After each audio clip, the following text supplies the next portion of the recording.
What's going on, everybody? Welcome to another episode of the Urban Wall Street Project. I'm your host, Big Business, of course, a.k.a. Earl Christian III.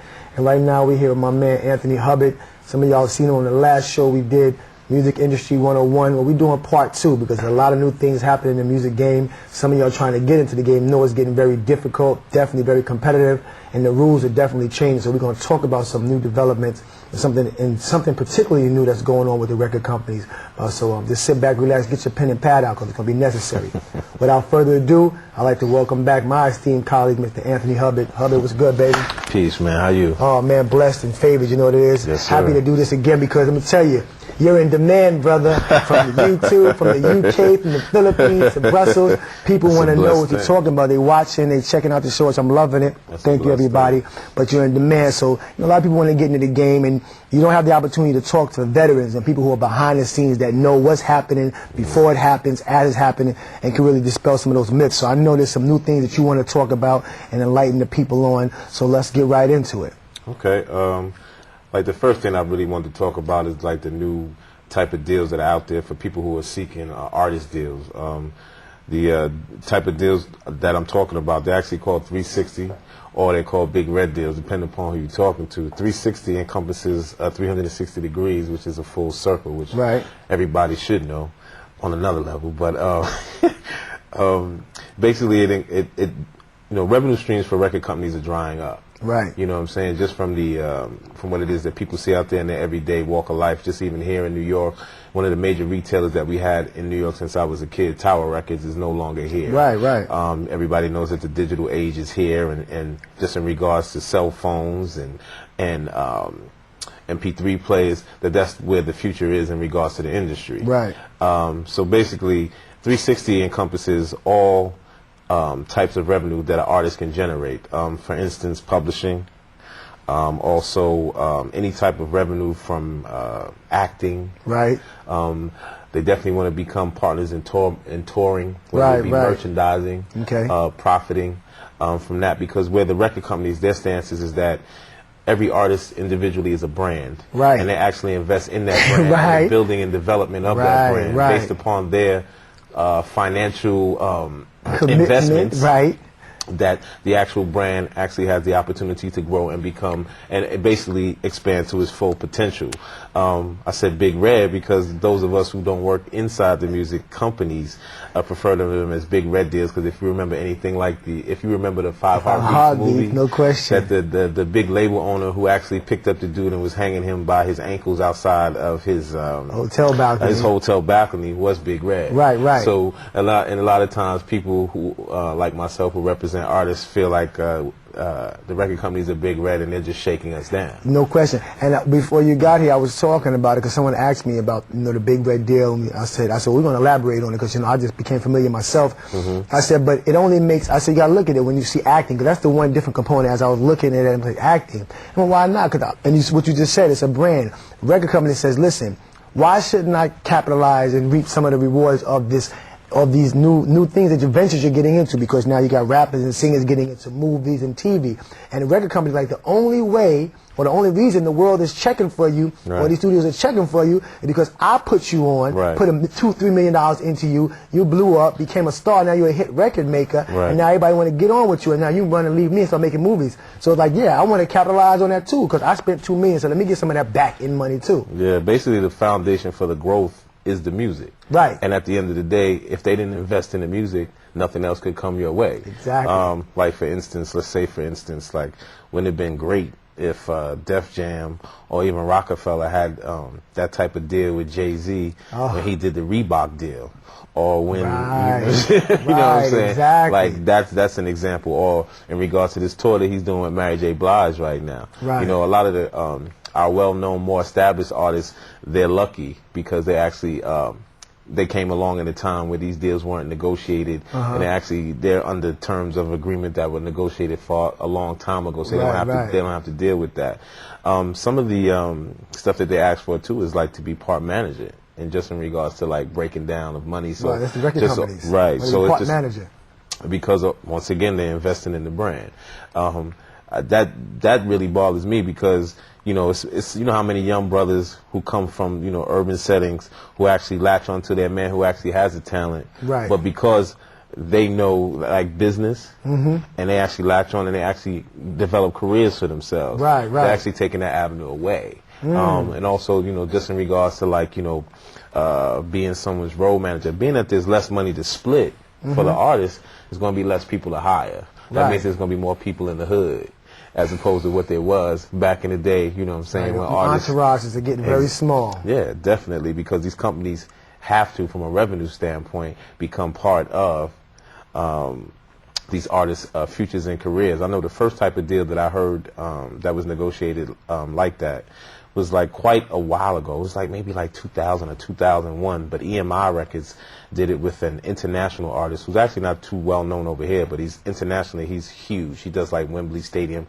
artist by the name of Robbie Williams. Okay. And also you see it being prevalent in the deals that you've probably read about, but may not have understand unless the author of the articles actually went in depth into it. Like Madonna's new deal with Live Nation is the exact type of deal, because Live Nation is, at the end of the day, their business is concert promotion. Right. So just in regards to like her, and also like they're actually offering her, they're going to be her label, but they're going to be offering like not the regular ways of like going to a retail store, but they're going to basically bring Madonna into the new age of offering her stuff digitally, putting it on the the Apple iTunes store, and just basically streamlining her business so that they're a partner with her. But for that, they had to pay something in excess of over $100 million to be for the potential of those deals that they'll be doing for her. So this is something that's prevalent, and it's something that we as urban businessmen need to look out for, because a lot of times these deals aren't being, because people don't have expertise in these type of deals, are actually signing off on the wrong type of deal. Well, they're not signing it where they can get the most bang for their buck. Right. Like I know a lot of people know that once they actually negotiate a deal, that immediately, once the actual agreement is consummated, that the artist is actually due in advance. Right. But also inside of these 360 deals, in regards to the negotiation for publishing and the other things that they would like to have, there's another advance that they should be able to pay you based upon their percentage of what they want in regards to those other revenue streams. But a lot of people, they may negotiate the 360 part, but they may not negotiate the advance as well as the artist advance. Now, and I believe in something. Now, I'm sure, of course, if it's a 360 deal or it's like a big red deal, the benefit is probably more likely to the giant, of course, the record company. But there's always pros and cons. And so I want to know, if you're a new upcoming artist, is it more beneficial for you to get this type of deal, or what would make a 360 deal ideal for a new artist? Well, one thing they need to understand is, one, they aren't offering any other type of deals. Oh, so a basic record deal is pretty much obsolete. Yeah, that's gone. Gone. We're there because of the marketplace. Right. It'd be different if it was back in the days where we had a marketplace where people were still going to retail. They were buying albums. Right. They were buying CDs. I remember back when we were in college, you go in people's car, they have a cassette single library in their car. No question. That market is gone. Where everything is like loaded on people's MP3 players or their phones, and also another thing in regards to revenue streams is like the downloading of ringtones. Yeah, let's talk about this whole digital download, this ringtone, because there's some artists that they're kind of they're eating a little bit off these ringtones. Nah, they eating very well. They eating very well. Yeah, I was trying to be humble. I give everybody an example of an artist who's eating. Yeah, let's talk about very well. T-Pain. I was about to say T-Pain crushed the game. Everybody talked about how like last time his album went gold, but in regards to ringtones, and he gets $1 per ringtone. He had over 6 million ringtones that he sold in his last album, so he got a check for $6 million, which made him a rich man.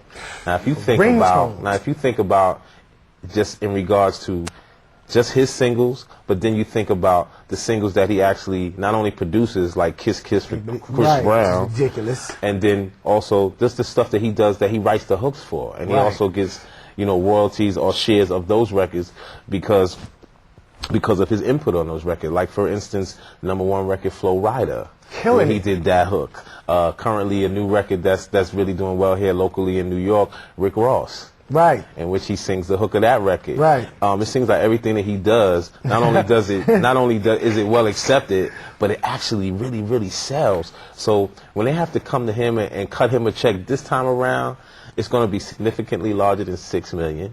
Right. And if y'all thought he was happy before, he's going to be ecstatic next time. Yeah, for sure, for sure. Right? You know what I'm saying? Now that's real. Now, how severe or much of an impact is this this whole digital downloading regime seems like we're going into affecting the music game as far as record sales? Because I know it's really affecting it, but people talk about it on the outside. You know, people talk, but from the inside, you know, it's really hitting us in the head like this. Well, yeah, the digital age is here. That's the way that businesses are actually conducting their business in regards to making money. The digital age, for the most part, is taking place of those revenue streams that have driven up in regards to retail, just the other configurations that you could buy of records. It's where, like, you know, they would have scans of other stuff. Right. They don't have that anymore. Right. And even with, you know, the Apple iTunes store, they still have to cut profit with, of course, Apple and Mr. Jobs. Right. So it's like a situation where either they embrace it or they're going to fall. Right. Now, they've embraced it, but in regards to doing the 360 deals, they've embraced it so that when they put out these projects that they're actually profitable. We went through a spell in the music industry where people were not putting out records because they questioned the profitability of it, because of the large investment in regards to putting out a record, from videos to touring, whatever the case may be, recording costs. People just really were sitting back and saying, do I really want to spend this amount of money to make this work, to make this a hit? Because you got to spend about how much. Let them know, because a lot of young cats don't realize how much money has to be spent. I mean, I heard Snoop throw out a figure one time to break an artist, what he had to spend. But before I be presumptuous, the new artists, what's the record company got to spend pretty much to break a new artist to really get him in there, for the world to know who this person is?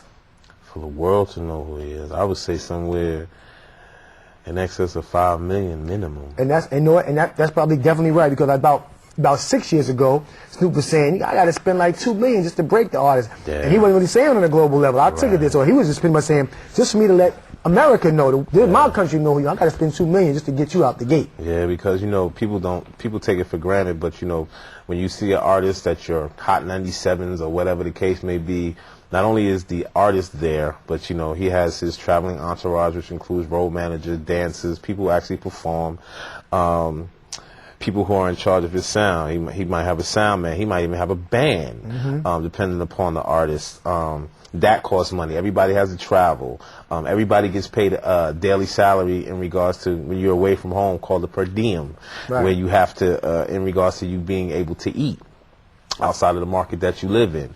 A lot of times these people are paid salaries.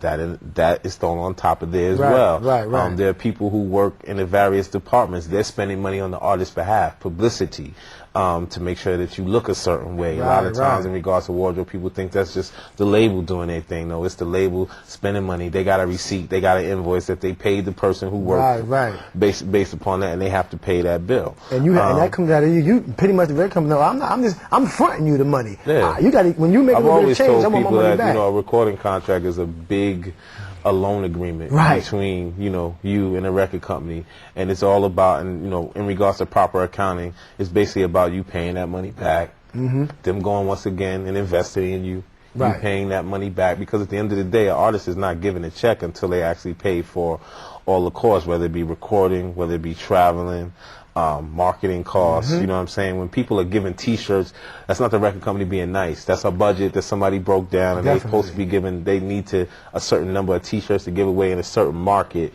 So they break it down. They have the approved image, and they go find a vendor that they can actually get their bang for their buck.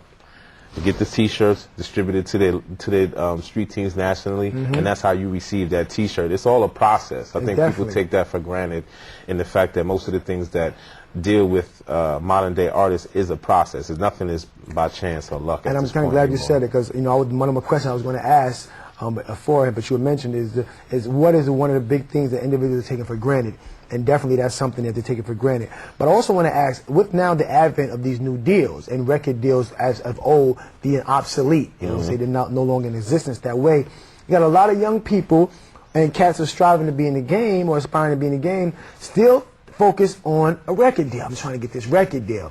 So since the industry's changed, like, okay, if you want a record deal, that's not what we do anymore, because we're expanding so that when you start expanding and you start growing, we're going to grow with those profits. Correct. It has the criteria now. It seems like that just sweetens the pot for everybody.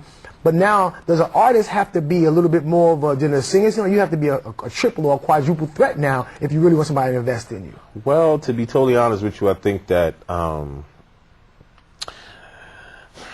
at this point, I think that, you know, the goal is to get a recording deal for all artists. Right. But I think that, you know, I think part of the stuff that we were talking about in the previous Music 101 was the fact of how they need to be ready to work once they get the deal. Right. Once you get the deal, you're not at home. You're actually, that's your opportunity for an opportunity. Right. You know what I'm saying? So I think really for the most part, it's basically the mindset of the artist is the same.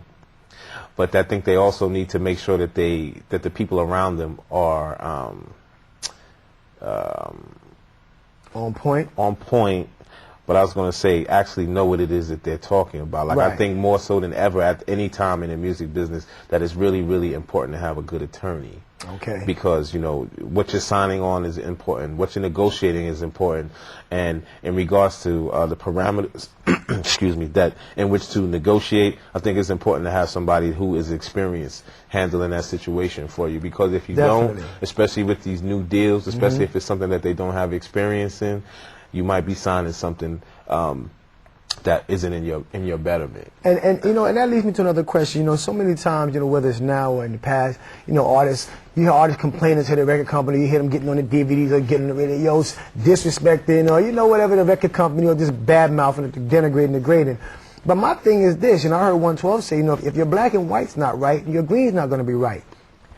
And my question to the artist is, whose fault is it if you're not getting the type of money you should be getting, right? Because the bottom line is it's a business. So if your money's not right, wouldn't that be based on the fact that maybe your lawyer's level of expertise wasn't there that it should be? Because if your lawyer's reading the papers and they're knowledgeable about the game and what they're doing, they should be able to, nah, we're not feeling this right here, change it, let's amend this, oh no, hold up, no, take that out completely. Right. A thorough lawyer would be able to pick that up. Right. But I guess if you got you like a lawyer would be the equivalent of a public defender, right, then you might wind up getting jerked the way cats who have public defenders get hurt. Well, I think a lot of artists take it for granted that their man is going to look out for them. Right. To be totally honest with you, and for me, I have a rule that I basically use in my business dealings is that there is no friends in business. Right. There isn't, because when it comes to that dollar, it's either you or me. Right. And at the end of the day, as much as I love you, it's got to be you, because it can't be you. I know that's right.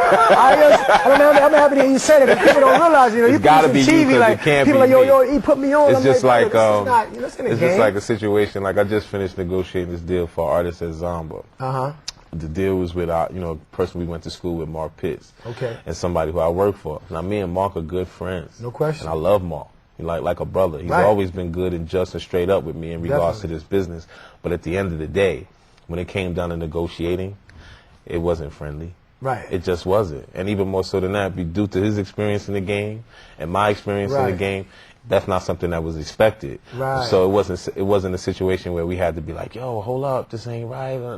Nah, it's like, you know, what we did actually is that because I was the principal negotiator on my side and he was the principal negotiator on his side, we were actually able to cut a few bills in regards to the lawyers going back and forth and just basically saying what it is that we wanted to say to one another. Right. In that situation, we actually helped each other out. We cut a couple of bills down in half because we could negotiate it ourselves and be like, look, cut out a couple of the middle people. You know, this is what I'll do this for. What you feel about this? Nah, I can't do it, then you can't have it. Come on, and then give me that. Okay, all right. Let me go back, get that for you, then come back. So you know, it was I always say to people that I know it's hard, you know, to look at stuff like that.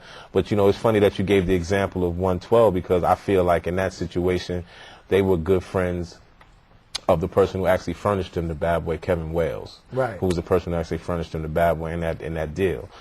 They signed a piece of paper just based upon their relationship with dude, thinking that he would have their best interest at heart. But at the end of the day, when it came to negotiating, he made sure that he got.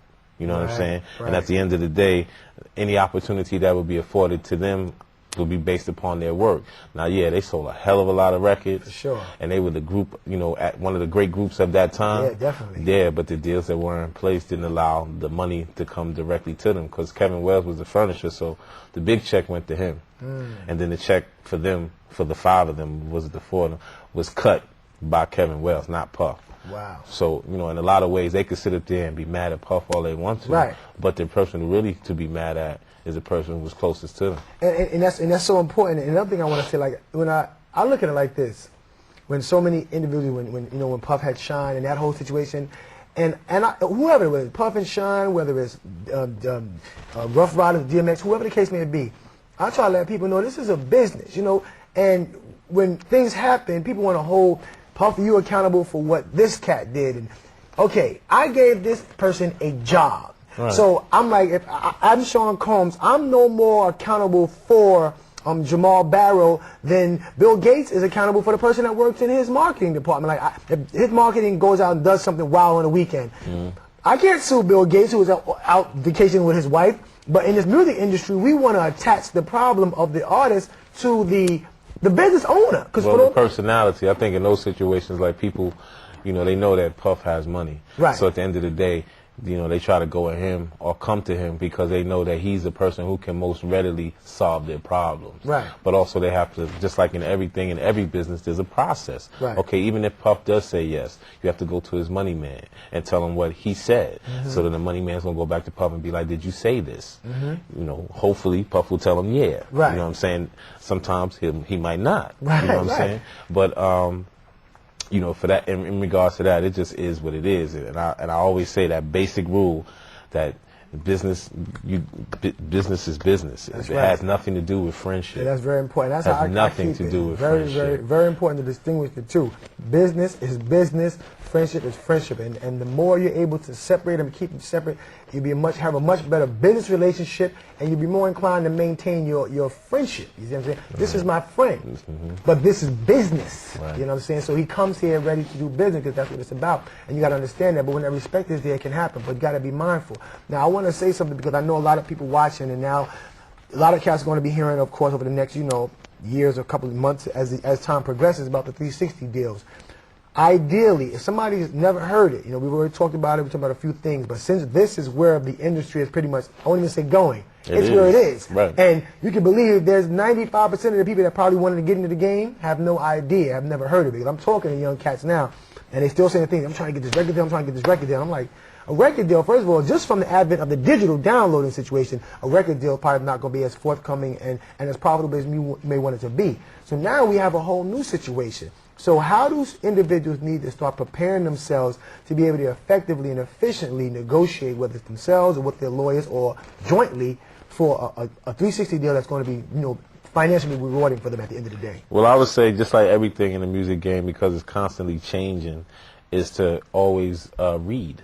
To be totally honest with you, I think because when changes come about, someone's going to talk about it, and then they're going to write something about it. Right. That's the only way, because at the end of the day, it's just like you could even go to your Barnes and Nobles and pick up, your most recent edition of This Is Music. It should be something in there in regards to digital downloading, 360 agreements, and that whole situation. But at the end of the day, it's all about going and trying to get that information and reading about it. I don't care if you go to Billboard online and you put in 360 deals. Something's going to pop up that you can actually gain some information from to actually help your situation and better you. So I always tell people that, because one of the things that they taught us at Howard is that when you want to hide something from people of color, they put it in a book. No question. So I always say, please read. Please, I tell them all the time, there's nothing wrong with reading. It's the best thing you can do for your life. It will literally save your life and your revenue. Because of the people who you need to provide you the revenue are putting it in a book and they're reading, and you're not reading, then they understand how to make the revenue. They understand how to keep the revenue. You misunderstand how to make the revenue and even further misunderstand how to keep the revenue. and it's going to be a problem. I know we're about to get out of here. We talk about it so much, but you know you can reach out to me and see my man, Mr. Anthony Hubbard, but we're going to talk. I got a couple of minutes. I'm going to give him a few minutes to let you know some viable things that you can do. Just, you know what I'm saying? It's 08. We're getting started, but it's a whole new era. Mr. Hubbard, let them know what they need to do. If they really, really think they want to get into this game, what they need to really start preparing for. You definitely need to prepare for the 360 deal. I think one of the things that people need to definitely keep cognizant of is that because of the music marketplace being the way that it is, if you want to get the most money out of your deal, it will always help for the situation to be competitive. Like I said, in my situation, I just negotiated a deal with Zomba. Now, my situation was cool, but it would have been that much better if it would have been competitive, meaning that if I'd have took it and went to somebody at Def Jam, got an offer from them. Right. And if I would have let Zomba and Def Jam go back and forth in regards to competing for the services of my artist, it would only help me. Because if you have one suitor, you know what I'm saying, and they, you know, sometimes in a record company, some people see the potential, some people don't. Depending upon the power that those people who don't see the potential can hurt you in your negotiations. So at the end of the day, it will always help you to have a competitive situation as opposed to just dealing with one record company. Don't ever stop. That's my point in regards to that. Don't, if you got somebody that gives you something and you're looking at it, look at it. Have your attorney do his thing, but you keep doing your thing. You keep playing your songs for your people, your A&Rs, whoever the case may be, and still trying to get that project out there. But it will always help you more to get more money, which is the bottom line, for it to be competitive. Listen, you already know what it is. The music game is a real serious situation. It's a very profitable arena. You can change your life, change the life of your family, but you can also put your life in a serious situation. Mr. Anthony Hubbard has dropped a lot of valuable information. We're going to keep bringing information.